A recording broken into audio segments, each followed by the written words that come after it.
లూకా సువార్త 7వ అధ్యాయము 7వ వచనంలో యేసుక్రీస్తు ప్రభువారు ఒక అద్భుతమైన సాక్ష్యం చెప్పారు ఒకళ్ళ గురించి. ఒక అతను ఉన్నాడు, శతాధిపతి. ఆయనకి ఇష్టమైనటువంటి ప్రియుడైన ఒక దాసుడు రోగం వచ్చి చచ్చిపోయే పరిస్థితి వచ్చింది. సరే, వచ్చి అన్నాడు, మీరు ఆయన యొద్దకు వెళ్ళి ప్రభువా శ్రమ పుచ్చుకొనవద్దు. ఏమంటున్నాడు వెళ్ళి? ఆ ఇంటికి వస్తాను అని చెప్పినప్పుడు ఆ శతాధిపతి అంటున్నాడు, ప్రభువా శ్రమ పుచ్చుకొనవద్దు, నీవు నా ఇంటిలోనికి వచ్చుటకు నేను పాత్రుడను కాను. 7వ అధ్యాయము 7వ వచనం. అందుచేత నీ యొద్దకు వచ్చుటకు పాత్రుడనని నేను ఎంచుకొనలేదు. అయితే మాట మాత్రము సెలవిమ్ము, అప్పుడు నా దాసుడు స్వస్థపరచబడును. యేసు ప్రభువు అతన్ని గురించి ఆశ్చర్యపడి, ఇజ్రాయేలీల్లో నేను ఇంత గొప్ప విశ్వాసము నేను చూడలేదు అని అతని గురించి ప్రభు సాక్ష్యం చెప్పారు. ఎందుకు ఇప్పుడు గుర్తు చేసుకుంటున్నాము అంటే, యేసు ప్రభు దేవుని యొక్క మాట ద్వారా కేవలము సృష్టి అంతా కలగటం మాత్రమే కాదు, ఆయన ఎక్కడో ఉన్నాడు,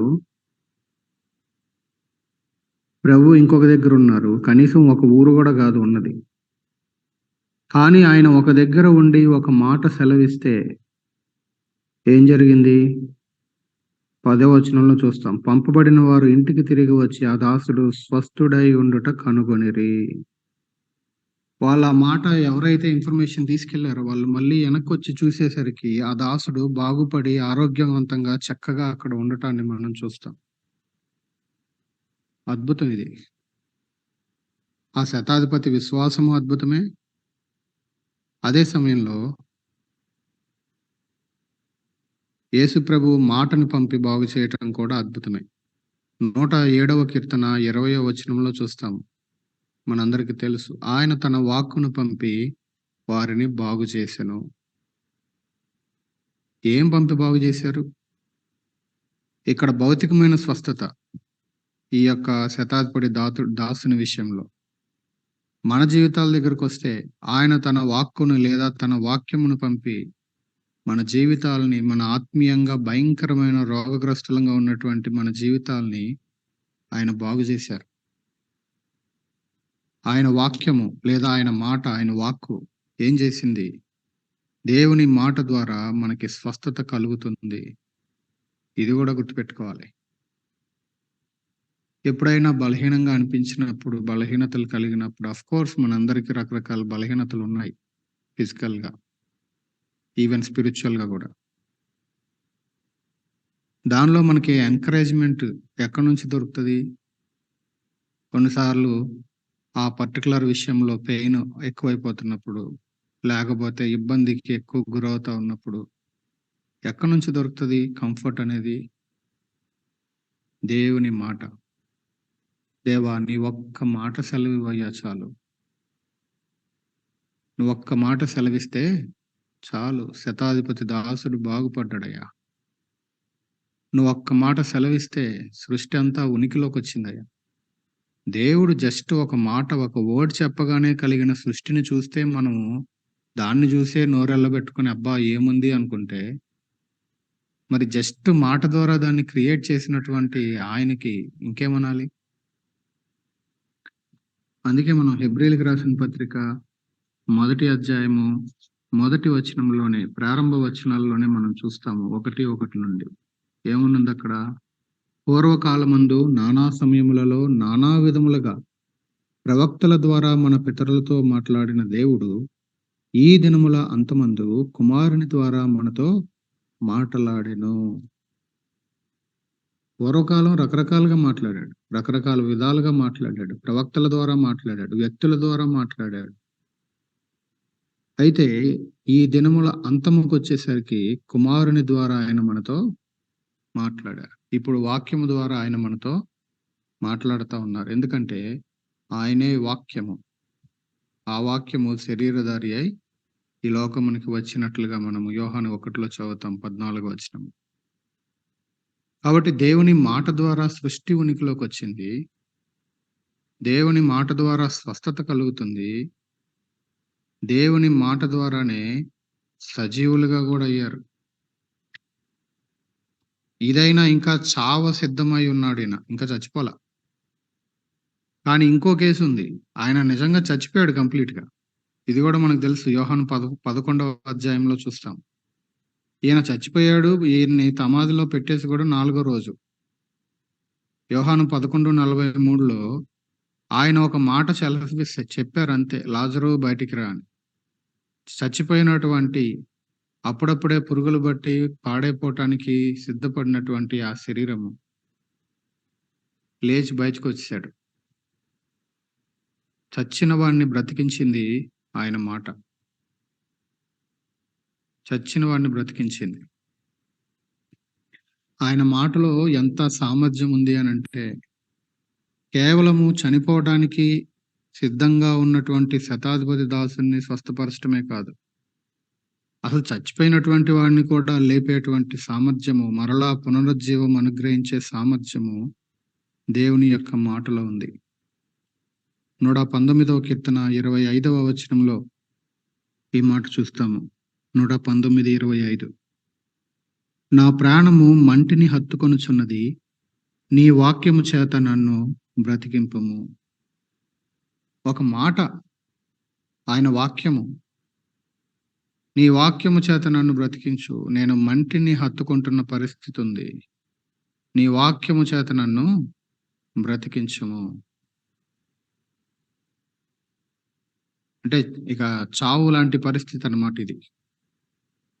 ప్రకటన గ్రంథము 2-3 అధ్యాయాల్లో 7 సంఘాలకి ఆయన మాట్లాడినప్పుడు 3వ అధ్యాయము ప్రారంభంలో మనము సార్దీస్ సంఘాన్ని గురించి చూస్తాం. 3వ అధ్యాయము మొదటి 3 వచనాలు గనక చూస్తే సార్దీస్ సంఘం గురించి యేసయ్య చెప్పిన మాట ఏంటంటే, నీవు జీవించుచున్నావన్న పేరు మాత్రమే ఉందిలే కానీ నీవు మృతుడవే అనే మాటని ప్రభు తీసుకుని వచ్చారు. కాబట్టి మనం రకరకాల అంశాలు ప్రార్థన చేస్తా ఉన్నాం. కొన్నిసార్లు కొంతమంది ఆత్మీయంగా చచ్చిపోయినటువంటి పరిస్థితి, లేదా ఆత్మీయంగా బలహీనపడిపోయినటువంటి, రోగగ్రస్తులైపోయినటువంటి పరిస్థితి ఈ యొక్క శతాధిపతి దాసుల్లాగా. ఒకవేళ శతాధిపతి దాసుడి కేసుని మనము విశ్వాసులు అని ఒకవేళ పోలిస్తే, కానీ వీక్‌గా ఉన్నారు, చచ్చిపోయే పరిస్థితి. లాజరు కేసేమో కంప్లీట్‌గా చచ్చిపోయిన పరిస్థితి.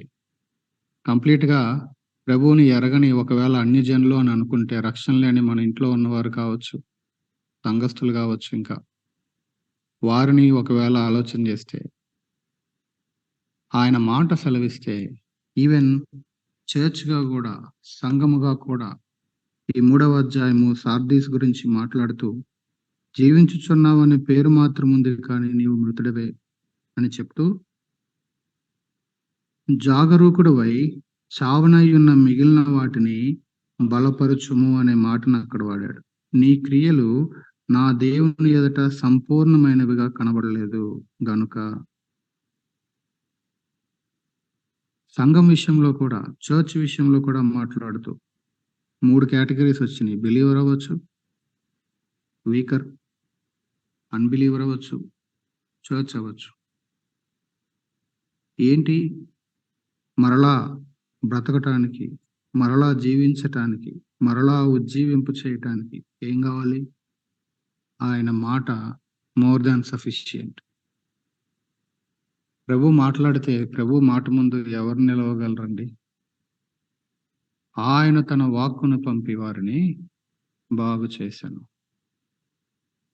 కాబట్టి దేవుని మాట ద్వారా సృష్టే, ఈ కళ్ళకి ఇంకా మనం చూసినవి కొన్ని చూడనివి చాలా ఉన్నాయి.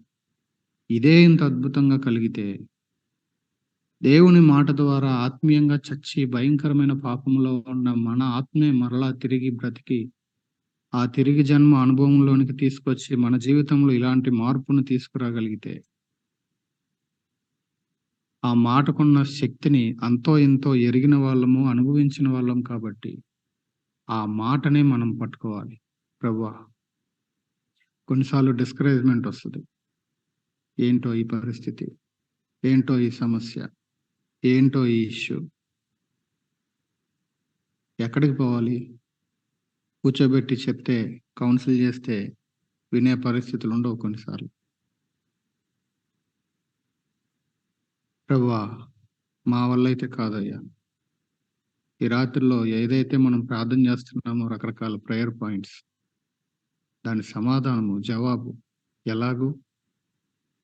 ప్రభువా! మీ మాట ద్వారా మీరొక మాట పంపి, ఇదిగో వారిని బాగు చేయవా. నీవొక మాట పంపి, బలహీనమైనటువంటి నా సహోదరుడిని, ఒక సహోదరిని బాగు చేయవా. ప్రభువా! మీ మాట ద్వారా ఆత్మీయంగా చచ్చిపోయిన స్థితిలో ఉన్నవాడిని బ్రతికింపు చేసి వారిని రక్షణలోకి నడిపించవా. ప్రభువా! ఒక మాట పంపి, ఇదిగో మా సంఘాన్ని మరలా ఉజ్జీవింప చేయవా. చావనై ఉన్న మిగతా వారిని బలపరుచినట్లుగా ముందు మమ్మల్ని మరలా బ్రతికింపవా. మీ మాటలో ఎంత శక్తి ఉందో ఎప్పటికప్పుడు మనము జ్ఞాపకం చేసుకునే వారంగా ఉండాలి. దేవుని మాట, దేవుని మాట. ఆ మాట హెబ్రీ 4:12 మనకు తెలుసు. అది ఎటువంటి వాడగలిగిన ఖడ్గము కంటే కూడా వాడి అయినది. అది ఎముకలను, కీళ్లను కూడా ఆత్మని కట్ చేసి లోపలికి దూరినంతగా లేదా విభజించినంత మట్టుకు లోపలికి దూరేది. ఆ మాట చేత మమ్మల్ని సంధించిన ఆయన. దేవుడు మాట్లాడితేనండి ఎవరు తాలుకోగలరు? చివరిగా ఒక మాట చెప్తాను. మనకి పౌలు తెలుసు. సౌలుగా ఉన్నాడు. అనేక మందిని చంపుకుంటూ తిరుగుతున్నాడు. ఎప్పుడు ఈ మొండోడు లొంగాడు? ఎప్పుడు ఈ నరహంతకుడు లోబడ్డాడు? ఎప్పుడు? ఆయన మాట్లాడినప్పుడు. ప్రభువా నీవెవడవంటే, నీవు హింసించుచున్న యేసును మునికోలకు ఎదురు తన్నుట నీకు అసాధ్యం, ఇంపాసిబుల్. ఏమనుకుంటున్నావు సాల్ అనగానే అయిపోయింది ఆయన పని. కాబట్టి కొన్నిసార్లు టఫ్గా అనిపిస్తాయి విషయాలు. ఈ టఫ్ మనిషిని, ఈ టఫ్ పరిస్థితిని, ఈ క్లిష్టమైన లేదా కఠినమైన దాన్ని ఎలా డీల్ చేయాలి? ఆదిమ సంఘానికి దేవుడు సౌలుని ఇలా దర్శిస్తాడని వాళ్ళు ఎవరన్నా ఊహించుంటారో ఒకసారి ఆలోచించండి. ప్రార్థన అయితే చేసుంటారు ఖచ్చితంగా. ఎందుకంటే చంపుతున్నాడు, చంపే వాళ్ళని పంపుతున్నాడు, అటు ఇటు అప్రూవ్ చేస్తున్నాడు దాన్ని. ఖచ్చితంగా ఆదిమ సంఘంలో వీళ్ళు ప్రేయర్ చేశారు సౌలు గురించి. ప్రభువా సౌలు అనేవాడు ఈ విధంగా చేస్తున్నాడయ్యా, కనికరించిన ఆయన, తెలియదు, క్షమించిన ఆయన, రక్షించిన ఆయన అని ప్రార్థన చేశారు. కానీ ఈ విధముగా వాళ్ళు ప్రార్థన అయితే చేయగలిగారు కానీ ఎవరన్నా పోయి సౌలుకి సువార్త చెప్పుంటారు చెప్పండి? బైబిల్‌లో అయితే మనకు ఆ రికార్డ్ లేదు. అననీయ వెళ్ళే వరకు కూడా ఎవరు చెప్పలా. అసలు ఆయన్ని డైరెక్ట్‌గా డీల్ చేసింది ఎవరు ఫస్ట్? యేసయ్యే. ఆయనే దమస్కి పోతున్న మార్గంలో ఆ వెలుగు కలగటము, గుర్రం మీద నుండి కింద పడటము, ఆయన మాట్లాడటము. ఆ తర్వాత ఆయన పంపించాడు తన శిష్యుణ్ణి అక్కడికెళ్ళి ప్రార్థన చేయటానికి, సువార్త చెప్పటానికి. కాబట్టి కొన్నిసార్లు మాట్లాడే పరిస్థితులు కూడా ఉండవేమో. ఈ ముండోడికి ఎవరు చెప్పలేరు. ప్రభువే డైరెక్ట్‌గా డీల్ చేశారు. కాబట్టి ఈ ఈ మొదటి అధ్యాయము ఆయన పలకగా అనే మాట, ఆయన మాట అనేది ఎంత ఎంకరేజింగ్‌గా ఉందో నా మట్టుకైతే నాకు. ప్రభువా మీరొక మాట పంపితే ఎవరు తాలుకోగలరు? Who will stand against your word? ఎవరు నిలబడగలరు ప్రభువా? ఎన్నోసార్లు మనం అనుభవించాం. ఎన్నోసార్లు కళ్ళారా చూసాం. ఎన్నోసార్లు బైబిల్‌లో ఉన్న ఎన్నో వృత్తాంతాల్లో ఈ విషయాలను గమనించాం. అయితే మరలా మనం వెళ్తున్నటువంటి ఈ యొక్క డిఫరెంట్ ఫేజెస్‌కి మళ్ళీ మనకి ఎంకరేజ్‌మెంట్ మళ్ళీ అదే. ఆయన మాట. స్వస్థపరిచే మాట. ఏమీ లేని దగ్గర కట్టే మాట. మరలా ఉజ్జీవింపచేసే మాట. సరిచేసే మాట. స్వస్థపరిచే మాట. ఆ మాట శక్తి కలిగినటువంటి మాట. సో, మనము ప్రార్థన చేస్తున్నప్పుడు గావచ్చు, లేకపోతే మన జీవితాల్లో ఉన్నటువంటి ఆయా రకాల ఇష్యూస్, అవసరతలు కావచ్చు, అవన్నీ కూడా ఆయన మాట కిందకి తీసుకొనొద్దాం. ప్రభువా! ఒక్క మాట సెలవిస్తే చాలు దీని విషయంలో. ప్రార్థన చేసుకుందాం. ప్రార్థన చేసుకుందాం.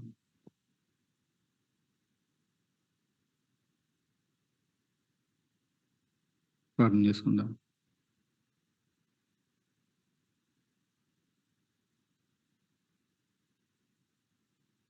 దయచేసి రండి. ప్రార్థన చేసుకుందాం. ఆయన యొక్క మాటను బట్టి ప్రభువుని స్తుతిద్దాం. మరొకసారి ఆయన మాటలో ఉన్న సామర్థ్యాన్ని ఎరిగి గమనించిన వారమై ప్రభు యొక్క మాట కిందకొద్దాం. ఏ సమస్య అయినా సరే, ఏ అవసరత అయినా సరే, ఆయన మాట ముందు అది చిన్నదే. అవన్నీ ఆయన మాట కిందకి తీసుకొనొద్దాం. ప్రభువా! మీ మాట పంపి బాగు చేయవా? ఆ శతాధిపతి అడిగినట్టు అడుగుదాం. చేయండి. అందరూ ఇండివిడ్యువల్‌గా ప్రార్థన చేయండి. పర్సనల్ పాయింట్స్ ప్రార్థన చేయండి. ప్రభువా! శతాధిపతి అడిగాడు. నువ్వు రానక్కర్లేదయ్యా. నువ్వు మాట మాత్రము సెలవిమ్ము. నా దాసుడు స్వస్థపరచబడతాడు. మన సమస్య చెప్దాం. ప్రభువా! ఇదిగో ఇది నా పరిస్థితి. ఇది నా సమస్య. ఇది నా అవసరత. నువ్వు మాట మాత్రం సెలవియ్యయ్యా. ఒక్క మాట చెప్తే చచ్చినోడు బతికాడు ప్రభువా. ఒక్క మాట చెప్తే ప్రభువా, చనిపోవడానికి సిద్ధంగా ఉన్నోడు బాగయ్యాడు ప్రభువా. ఒక్క మాట చెప్తే మొత్తం సమస్తము కలిగినాయి ప్రభువా. ఒక్క మాట చెప్తే సౌలు పౌలయ్యాడు ప్రభువా. ఆ మాటలో ఉన్న సామర్థ్యాన్ని మా జీవితాల్లో మేము సమృద్ధిగా అనుభవించాలయ్యా. మాట్లాడుతున్నాం కానీ సమృద్ధిగా దాన్ని మేము అనుభవించలేకపోతున్నాం. క్షమించు నాయనా.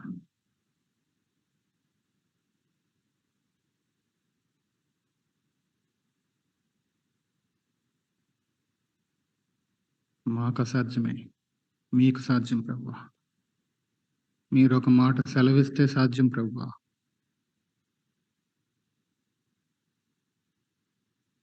ప్రార్థన చేసుకుందాం. అందరూ చేయండి దయచేసి.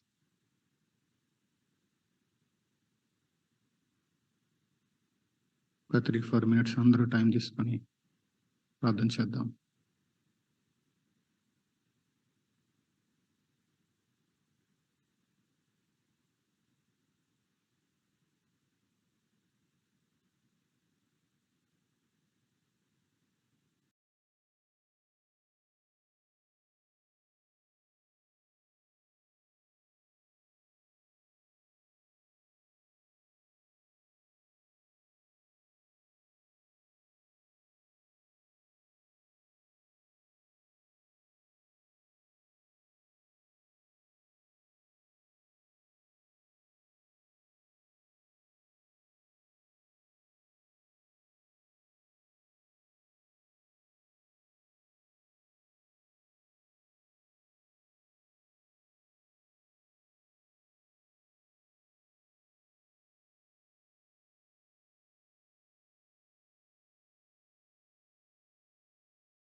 ప్రార్థన చేసుకుందాం. రెండు కూడా ప్రార్థన చేయండి. రేపు జరగవలసిన ఆరాధన కొరకు, దేవుని వాక్యం కొరకు, అదేవిధంగా సండే స్కూల్ పరిచర్య, సండే స్కూల్ పిల్లల కొరకు ప్రార్థన చేద్దాం. అదేవిధంగా మరికొన్ని కుటుంబాల కొరకు మనం ప్రార్థన చేద్దాం. ఆ షేర్ సంతోష కుటుంబాన్ని బట్టి సౌజన్య కోసం, ఆ కుటుంబం కోసం ప్రార్థన చేద్దాం.